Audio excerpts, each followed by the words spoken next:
Hello everybody out there, it's RJ back with a video again for you. It's an off day for me. Um, it's not Monday, Wednesday, or Friday, and it's not the Saturday trivia recap. I'm doing this as a video response to an individual out there. I hope a lot of you guys follow. His name is John over at Wade Boggs Collector. He is the Wade Boggs Super Collector. He's been featured in a couple of other video YouTube channels over the past few years. He's got he's nearing in on 6,000 individual Wade Boggs cards, which I follow him a lot. I comment on him a lot.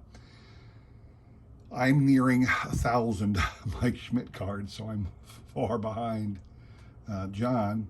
And I remember him also talking about his one of ones. He's got several one of ones. I think he said he had like 175 one of one Wade Boggs cards. And I had to say, I've got 3 Mike Schmidt one of ones, okay? And 2 of those are printing plates. So I mean, John's just kicking it over there at Wade Boggs cards. But Wade Boggs Wade Boggs fan.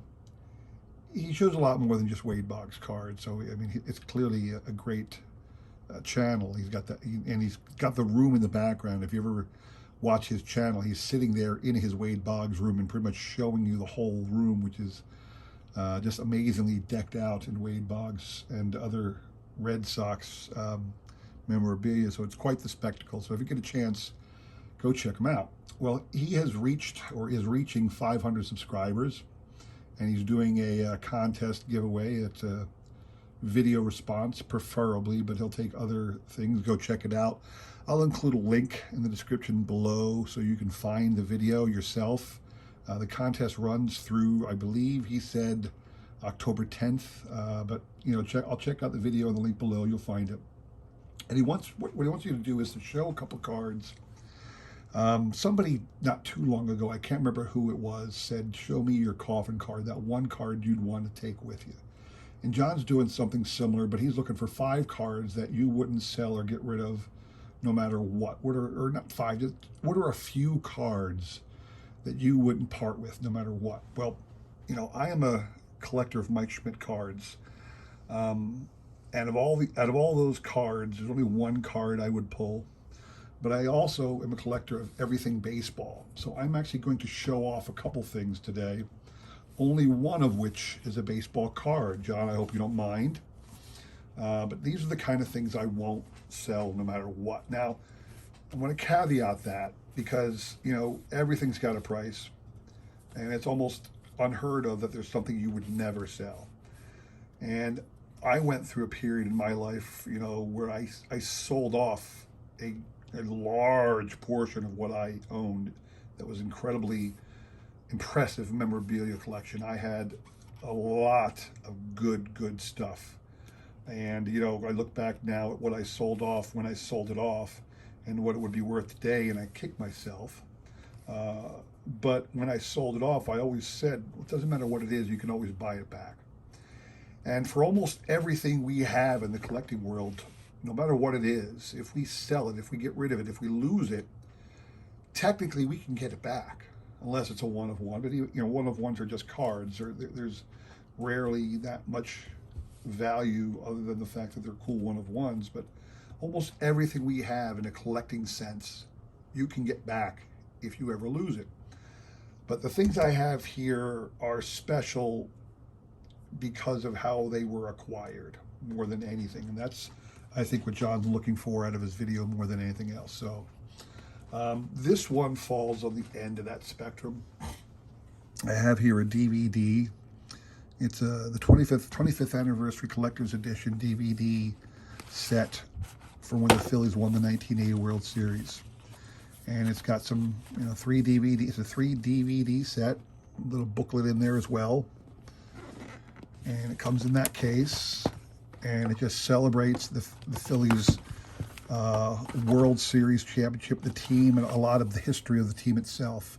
And I do watch this regularly, believe it or not. I still put it on occasionally. You can get some of it on on YouTube, but I spend a lot of time watching because there's certain things in here you can't get off of YouTube. Now, this, like I said, is the kind of thing where if I wanted to, I could probably find this on the bay. But I've got my copy and I'm quite happy with it. Now, another thing along the same lines is a book about that team. The Phillies, the team that wouldn't die. And the reason this is important to me is because I found this myself at a yard sale years and years ago. And I think I got it for $1. And you can see that it's all ripped and torn. The cover sheet is. These are all facsimile signatures of the team. They're not real. But I have, it even comes with my Bob Boone autograph. Take a look at this.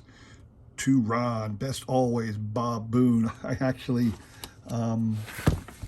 where I grew up, I won't tell you where specifically, but Bob Boone was appearing in an autograph signing at a local fish and tackle shop next door to where I lived as a kid. And the whole town turned out to get his autograph. There's long lines. Had to have been right after the '80 World Series or something like that. But that was my autograph Bob Boone picture. So, but the book, the team that wouldn't die, is a thing I don't think I would ever sell. Then a couple things that are important to me because they were given to me by my mother and father. Books as well. This book I showcased before. It's Baseball in America, put out by the Time Life Company, if I remember correctly. Maybe not Collins, Sporting News or somebody, some news agency. Where is it? Trying to figure out who did this. It was some news, Baseball America. It was some news agency did this. And what they did was they simply said to their, Kodak did it, Collins Publishers, maybe just Collins Publishers, Harper's Collins or something, basically said, go out there and take pictures. And they gave it to like 50 of today's leading photographers. And they say, go out and get me pictures of baseball. And what you have here in this book is the game of baseball throughout America and the world, essentially, in pictures. And it's so cool. I love this one picture. That's one of my favorites right there. This little girl looking on adoringly at some little kid who's, it's like she thinks someday he's going to be a star and I'm going to be married to him. It's so crazy. But this book my mom got for me one year, and it is without a doubt one of the coolest books I've ever seen. I'm sure, again, I could probably get this book off the bay, but this is the one that my mom gave me. So that's a keeper. Along the same lines, there's a book that my father got for me years and years and years ago, which comes with a story.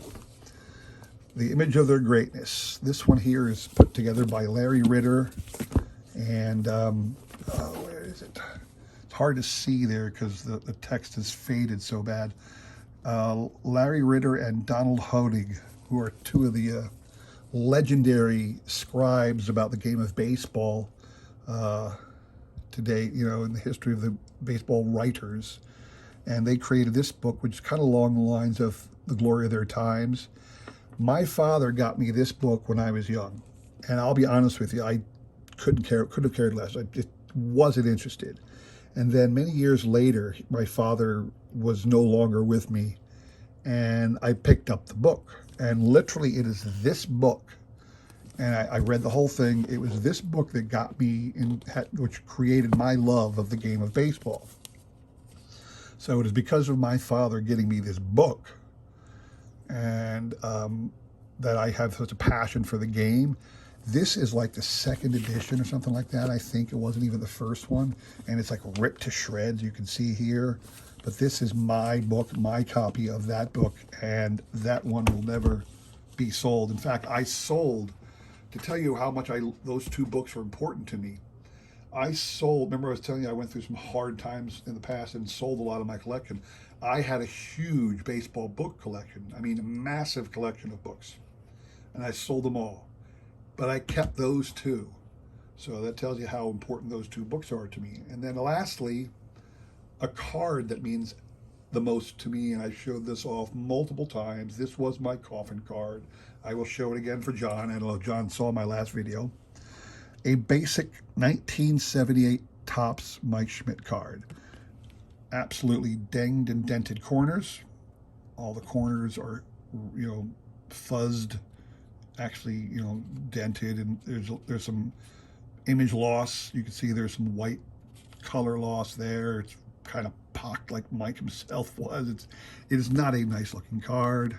I mean, look at the back. That corner is just dinged and dented. So is that one. It is not a pretty card. But again, this was my childhood 1978 Mike Schmidt card. This was the first card I ever remember seeing as a child. I collected cards from 1978 through 1984 by opening packs. That was the first, my first experience with it. And I remember distinctly driving in the car one day with my parents, ripping open a pack of 1978 wax pack, and this card was at the top of the stack of cards. And it has been in my collection ever since. And it will always be part of my collection.